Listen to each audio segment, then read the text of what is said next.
Aussie jailed 5.5 years for killing Singaporean with bottle. An Australian man has been sentenced to 5.5 years in jail for killing a Singaporean man and injuring his wife by hurling a wine bottle from a 7th-floor apartment to a dinner party 2 floors below. 317. Kuala Lumpur, Malaysia, an Australian was sentenced Friday to 5.5 years in jail for killing a Singaporean man and injuring his wife by hurling a wine bottle, with the court saying the man's actions reflected religious hostility toward Muslims. Andrew Gosling threw an empty wine bottle at a dinner gathering of ethnic Malay Muslims 2 floors below his apartment in August 2019, hitting Nasiari Sunny on the head. The bottle ricocheted and struck his wife on the shoulder.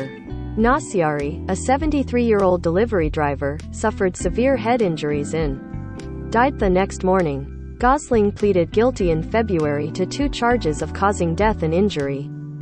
Judge Victor Yeo Ki Eng said Gosling displayed a high degree of rashness and disregarded the group's safety when he threw the bottle.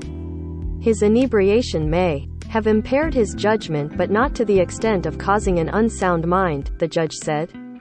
Gosling shouted religiously charged vulgarities after throwing the bottle, and the prosecution his actions demonstrated religious hostility.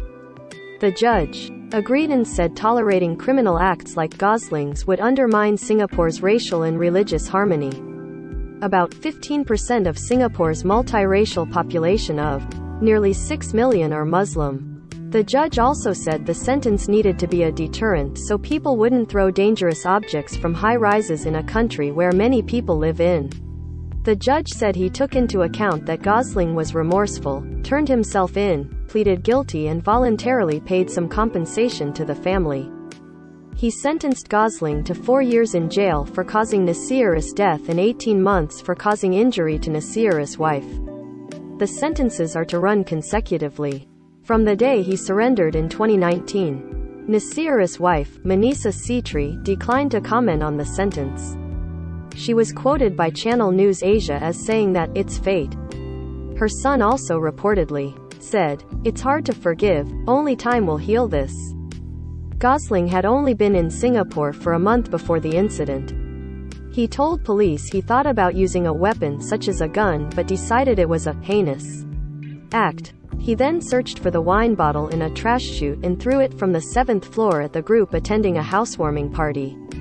Gosling surrendered to police 10 days later. He told police that he threw the bottle to startle the group because he was angry over Islamic militant attacks in the Indonesian island of Bali in 2002 and in Melbourne in 2018 that had killed Australians.